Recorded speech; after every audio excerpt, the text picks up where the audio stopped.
Sempre que nós estamos estudando sobre o período barroco, existem aquelas manifestações tradicionais que constam em qualquer livro, em qualquer aula, como, por exemplo, a pintura, a arquitetura e a escultura.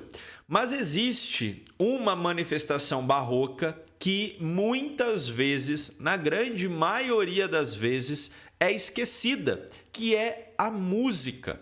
Porque quando nós falamos de barroco e quando nós estamos, sobretudo, nos preparando para vestibulares, para processos seriados e para o Enem, nós não podemos deixar de lado a música. Quando nós estamos falando de barroco, não é só a pintura, somente a escultura e a arquitetura que aparecem nas provas, que aparecem nos exercícios. A parte musical também consta, só que é esquecida.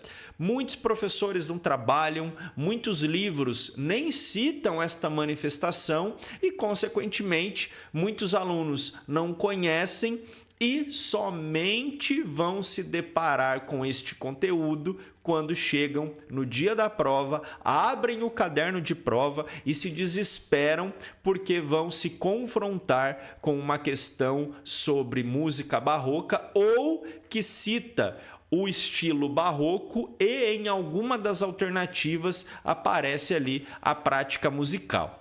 Então, para que você não tenha esse desespero no dia da prova e como você já está acostumado aqui em nosso curso, que em qualquer conteúdo que nós tenhamos a prática musical sendo cobrada, essa prática é estudada, o objetivo dessa aula é que nós possamos passar sobre a música barroca, não somente estudando a parte teórica, mas também analisando, claro, a música, escutando a parte prática, porque isso é o importante, isso é o fundamental. Vamos lá.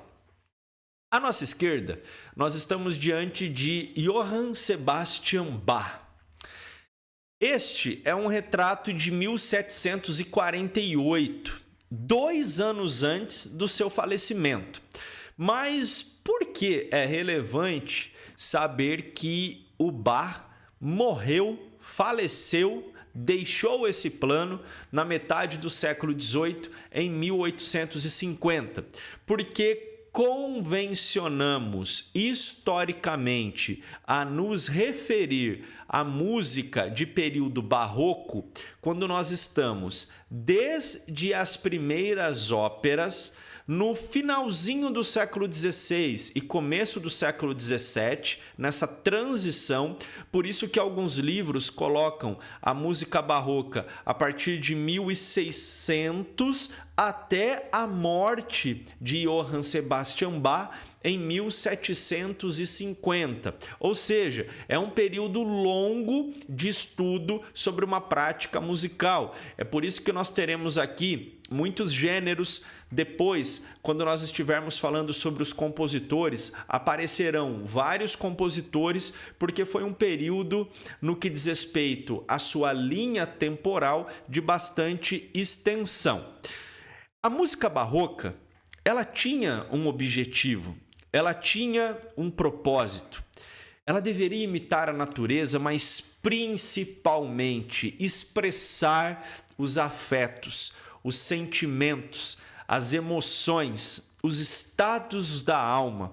E se nós estamos falando de uma música com essa função de retratar os estados da alma, de representar um aspecto emocional, nós estamos diante de uma estrutura musical complexa, de uma estrutura musical com muitas ornamentações. E é exatamente essa questão de uma estrutura musical mais complexa, mais emocional, mais realmente voltada a esses aspectos dos sentimentos, que nós temos uma prática com esse grande recurso das ornamentações musicais. O que seria essa ornamentação musical que muitos depois vão falar que carregava muito essa música, deixava essa música muito complexa, muito pesada, muito subjetiva? seriam notas de curta duração adicionadas à melodia original para cumprir ali uma função de embelezamento, mas não só uma função de embelezamento por si só. Era porque essa prática musical mais complexa, mais carregada, mais bem trabalhada, buscava retratar esses aspectos dos afetos, dos sentimentos, das expressões. O período do Barroco ele é também muito importante porque, de uma vez por todas, ele consolida, ele estabelece a música instrumental. Acontece um processo de consolidação das formações com os grupos sinfônicos. No período renascentista, nós tivemos uma valorização da música instrumental quando ela estava separada da música vocal. Mas é durante o período barroco que nós temos a sua consolidação, a sua afirmação. É também nesse processo que nós temos um conceito chamado melodia acompanhada. O que seria isso? Existia a linha melódica principal, e essa linha melódica principal, em sua estrutura, ela era acompanhada por acordes e harmonias tocadas por outros instrumentos. Esse estilo, essa estrutura, foi a que conceitualmente proporcionou o surgimento na música barroca do estilo e da prática recitativa. Eu sei que nesse momento talvez tenha ficado complexo. E é por isso que eu preciso de muita atenção. E, se possível, que você coloque um fone de ouvido para você agora escutar a música que eu vou apresentar para vocês, porque a partir dessa música nós vamos ler a conceitualização de estilo recitativo e você, de uma vez por todas, vai aprender sobre esse conteúdo. Primeiro, vamos escutar a música. Coloca o fone de ouvido que melhora em 100%. Eu, inclusive, abaixei um pouquinho para não estourar o tímpano. Percebam como que a música vai acompanhar o texto, o ritmo das palavras. Vamos lá.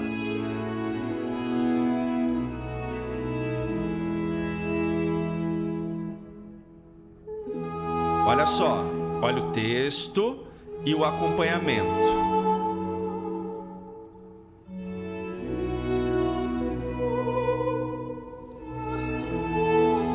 Vocês estão percebendo? No recitativo, essa melodia ela é simples e ela segue o ritmo das palavras, permitindo uma maior expressividade e clareza na comunicação do texto.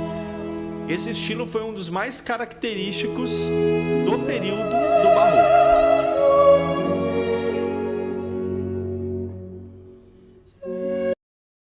Só que não apenas o estilo recitativo caracterizou o Barroco. Nós temos muitos gêneros vocais e instrumentais.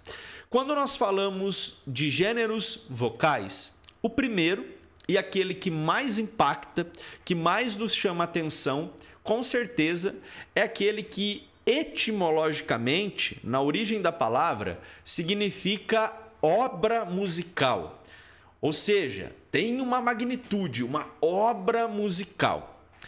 A ópera é um gênero que combina música, teatro, poesia e dança, por isso da obra musical. Trata-se de uma encenação dramática musical. Em geral, nós temos um texto, um roteiro base que vai descrever, que vai guiar essa encenação dramática musical. E o nome dele é libreto. Essas são as características introdutórias do que é, como faz e como é estruturada em sua base. Só que a ópera, ela também tem elementos característicos. Tem elementos principais em sua execução. Um dos primeiros, com certeza, os árias. O que seria isso? seriam os solos vocais.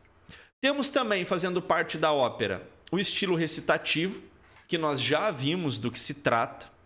Os coros, que são peças, atos, cantados por grupos de cantores, representando ali na história, na representação dramática, personagens coletivos, como, por exemplo, multidões, grupos de pessoas e tudo mais.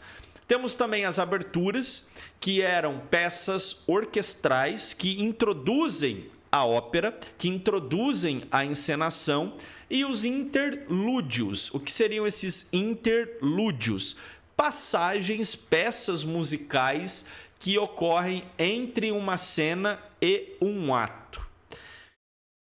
A primeira ópera que se tem registro é Daphne, do Jacopo Peri. E ela tem a datação de 1597. Mas nós não a conhecemos em sua totalidade, porque os seus manuscritos chegaram até nós de uma forma incompleta. Ainda sobre Jacopo Peri, nós temos uma daquelas que podem ser consideradas como uma das primeiras óperas da história que nós conhecemos em praticamente a sua totalidade, que foi aquela que estreou em 6 de outubro de 1600, em Florença. Foi criada para celebrar o casamento da Maria de Médici com o Henrique IV da França e é baseada na história mitológica de Orfeu e Eurídice. Beleza? Eu vou colocar um pouquinho dessa ópera para a gente observar como ela é estruturada, como ela é executada. Depois temos mais uma ópera para analisar, tá bom? Para a gente ter um estudo completo sobre essa prática, sobre essa obra musical. Vamos lá, coloca o fone de ouvido que melhora a sua experiência. Então, olha só, Eurídice de Jacopo Peri. Eu diminuí um pouquinho o som, tá? Para não estourar o seu tímpano. Percebam a encenação. Encenação, representação dramática com o acompanhamento musical. Para quem gosta de música, para quem gosta de teatro, para quem gosta de arte, óperas são sempre fantásticas. É realmente uma grande experiência. São obras musicais muito legais. Mas vou deixar de falar um pouquinho e vou deixar vocês escutarem.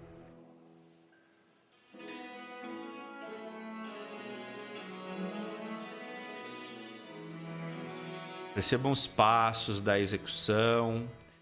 Eurídice é bem extensa, tá? Então não tem como nós escutarmos em sua totalidade.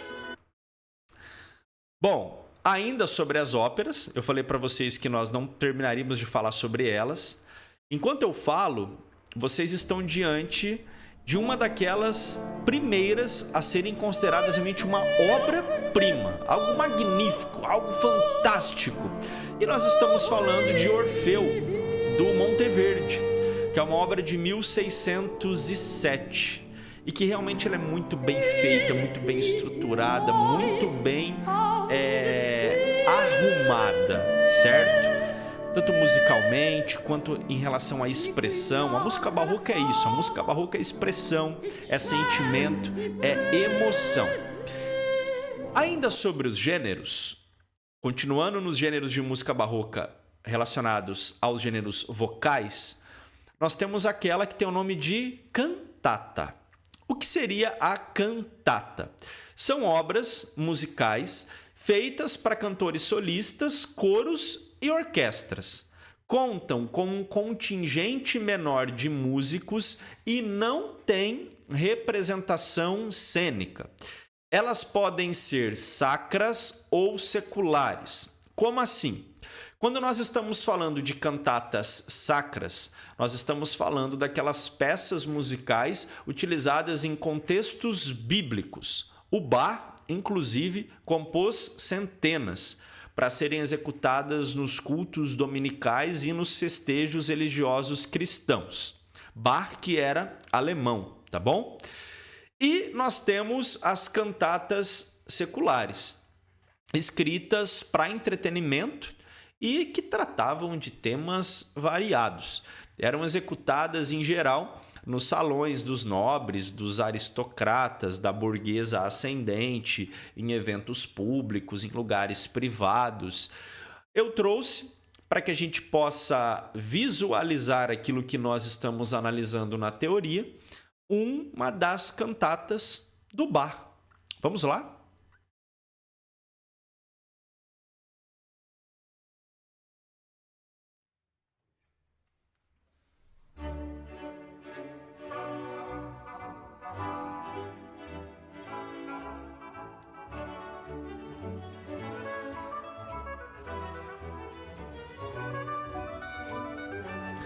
Muitas dessas músicas são trilhas sonoras de filmes, de jogos.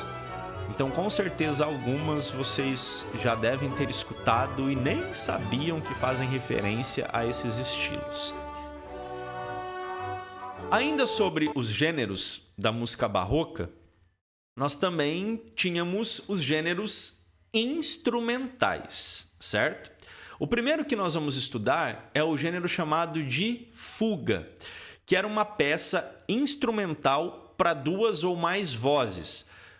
Aí você vai perguntar, mas professor, você acabou de falar que é instrumental e você vem falar de voz? Então não é vocal? Mas vozes no sentido de linhas melódicas. E a sua estrutura é a seguinte: elas se apoiavam em uma melodia curta, que teoricamente é chamada de tema, e que se desenvolve por imitação ao longo dessas vozes, sendo desenvolvida e trabalhada musicalmente em diversas e diferentes tonalidades. Ou seja, basicamente, didaticamente, nós vamos ter esse tema sendo repetido em vários momentos da música, em vários momentos da composição. Aqui eu trouxe um exemplo de uma fuga do Bach para vocês, tá bom?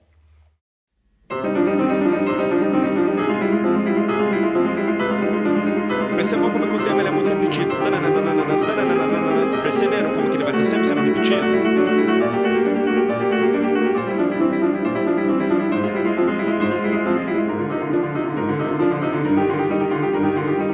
Olha a repetição e olha a fuga, porque realmente tem esse caráter de perseguição mesmo. Bom, além da fuga, nós tínhamos ainda, no que diz respeito ao gênero instrumental, a suíte. O que seria a suíte? É um conjunto de peças, são peças musicais, principalmente direcionadas para dança. Normalmente, ela possui várias estruturas, digamos assim, vários movimentos e vários ritmos. Ela pode ter um andamento mais moderado, mais rápido, mais lento. Então nós temos esses ritmos diferentes conforme a peça musical. Eu vou aqui colocar um exemplo para que vocês possam escutar, tá bom? Lembrando que nós estamos falando de um gênero musical instrumental voltado especificamente para a dança.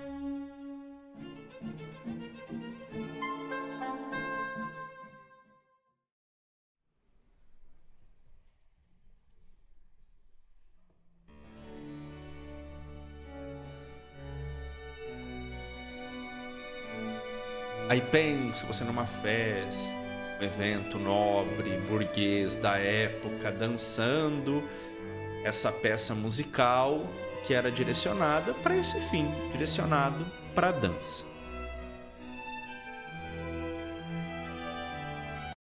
E temos também a sonata, que etimologicamente significa soar, fluir, que eram peças para serem executadas principalmente para instrumentos de corda e sopro.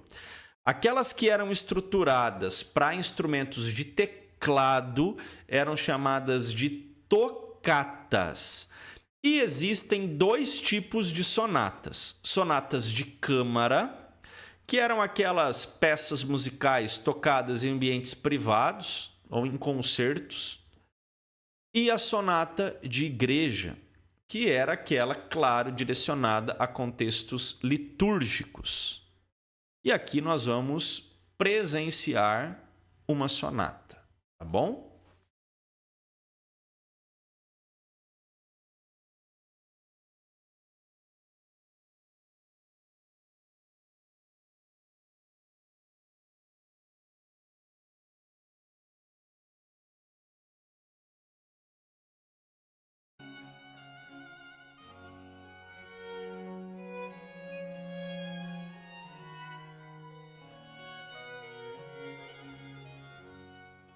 Perceberam como também é uma peça menor do que, claro, quando comparado, por exemplo, à ópera? Bom, depois de tudo isso, dentre os compositores da época, nós temos muitos de destaque. Nós temos aqueles que com certeza vocês já escutaram falar em determinado momento da vida de vocês. Com certeza, ainda nessa aula, escutaram falar sobre o Cláudio Monteverdi, já devem ter escutado falar sobre Vivaldi e, claro, já escutaram falar sobre Bach. Essa que nós vamos escutar agora é uma das mais conhecidas de Bach.